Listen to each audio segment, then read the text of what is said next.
सर्वप्रथम मी या महाराष्ट्राच्या तमाम जनतेला गणेश चतुर्थीच्या मनापासून शुभेच्छा देतो. सगळ्यांचं भविष्य उज्ज्वल व्हावं, सगळ्यांना सुखशांती प्रदान व्हावं आणि सगळ्यांच्या जीवनातून विघ्न दूर व्हावं, अशा सदिच्छा मी सर्वप्रथम माझ्या महाराष्ट्राच्या जनतेला देतो आहे. आज खऱ्या अर्थानं जसं आपण सांगितलं की आंदोलनाची धग, आज गणेश चतुर्थी भगवान गणेशजीचे समजा काही विचार या सरकारने आत्मसात केले असते, मला असं वाटतं की आंदोलनाची धग या महाराष्ट्रामध्ये आजच्या दिवशी काही नसते.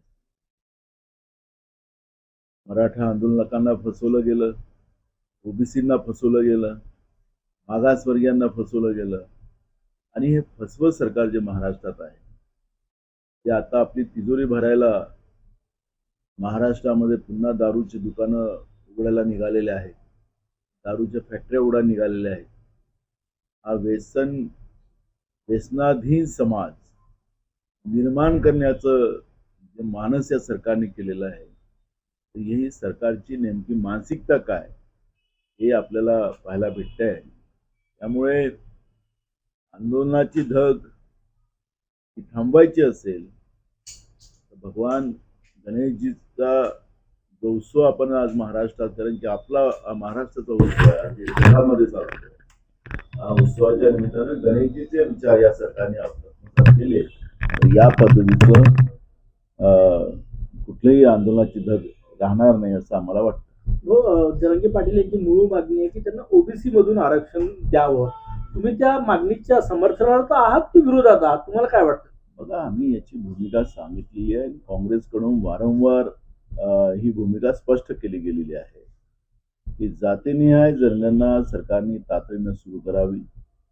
त्याच्यातून हे सगळे प्रश्न आरक्षणाचे निकाली निघू शकतात आणि हे एकदम स्पष्ट आहे.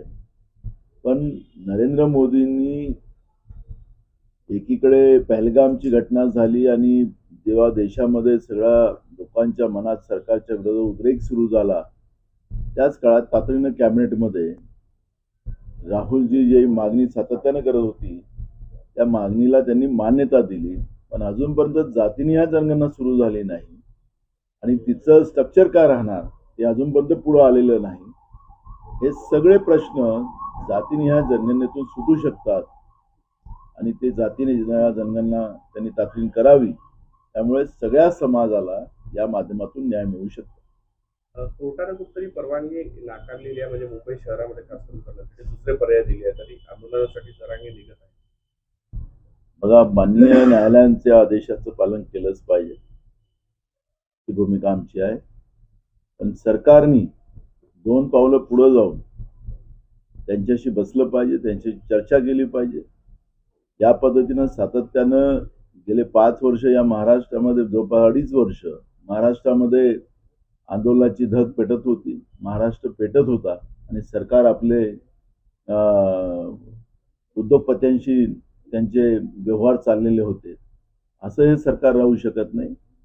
जनतेच्या आवाजाला हाक देणारं सरकार, त्यांच्या मध्ये समरस होणारं सरकार, असं सरकार या महाराष्ट्राला पाहिजे. पण ते सरकार आज नाही आणि त्याच्यामुळे सरकारने याच्यातली प्रामुख्याने भूमिका घेण्याची गरज आहे.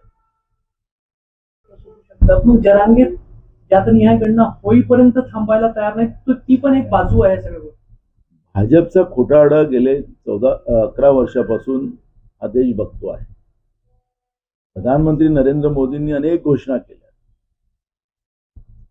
पण त्याची एकही अंमलबजावणी या देशात झालेली नाही.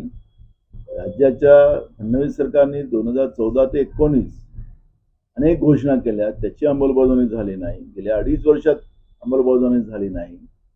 त्यामुळे या सरकारवर विश्वास कोणी ठेवावा? ना शेतकरी ठेवायला तयार आहेत. आपण पाहिलं असेल की परवा अहिल्यानगरचे नेवासा तालुक्यातील एका शेतकऱ्यांनी लाईव्ह आपली आत्महत्या शेतकऱ्यांनी केली आणि फडणवीस सरकारला त्यांनी जबाबदार पकडलं. मला तर खरं तर या सरकारवरच आता आत्महत्येच्या पहिले कोणी कोणाचं नाव घेत असेल तर कायदाच आहे, त्यांच्यावर गुन्हा दाखल झाला पाहिजे, या सरकारवर गुन्हा दाखल झाला पाहिजे. आणि हे बेशरम सरकार आहे, याला गेल्याच्या कात्रीपेक्षा जाळ झालेले सरकार आहे. या सरकारला जनतेशी घेणं देणं नाही आणि म्हणून आज महाराष्ट्रामध्ये ही परिस्थिती निर्माण झाली. जरांगेंना काय सांगणार, कारण जर ते मुंबईच्या दिशेने गेले तर सणाचा दिवस काळ आहे, पूर्ण सरकारसमोर आव्हान निर्माण होईल, पण नागरिकांना त्रास होईल. ते निघाले मुंबईच्या दिशेनं. मुद्दा आमचा असा आहे की सरकारने 2 पावलं पुढे जावी, जरांगेकडे जावं, जरांगे पाटलांचे काय म्हणणं आहे तिथं समजून घ्यावं आणि तो प्रश्न तिथं सोडवावा. त्याला मुंबईला येऊ कशाला द्यायचं.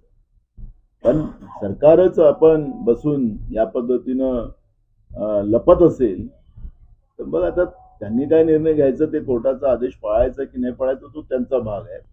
पण अशी परिस्थिती आज महाराष्ट्रामध्ये, आजपासून गणेशोत्सव सुरू झालेला आहे. हा महाराष्ट्राचा सण आहे, हा आपलाच नाही तर जगाचा सण झालेला आहे.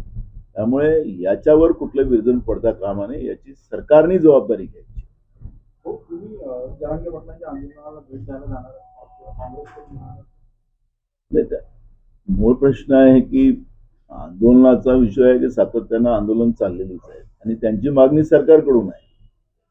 सरकारने निर्णय करायचे. तर तुम्ही ओबीसी नेते म्हणूनही तुमची राजकारणाची सुरुवात, ओबीसीतून जरांगे पाटील आरक्षण मागताय, काँग्रेसची पक्षाची भूमिका बाजूला ठेवा, पण तुम्ही ओबीसीतून आरक्षण द्यायला तयार आहे का जरांगे पाटलांना?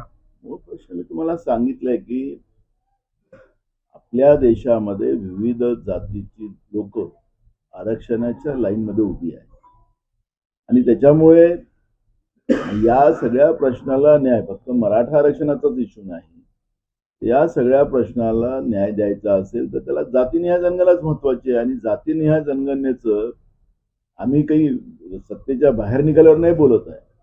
मी स्वतः विधानसभेचा अध्यक्ष असताना त्या पद्धतीचं एकमताचा ठराव मी स्वतः तो ठराव मांडला होता आणि त्या पद्धतीची देशामध्ये ती आग लागली आणि आखरी त्याचं एक मोमेंट राहुल गांधींनी उभी केली.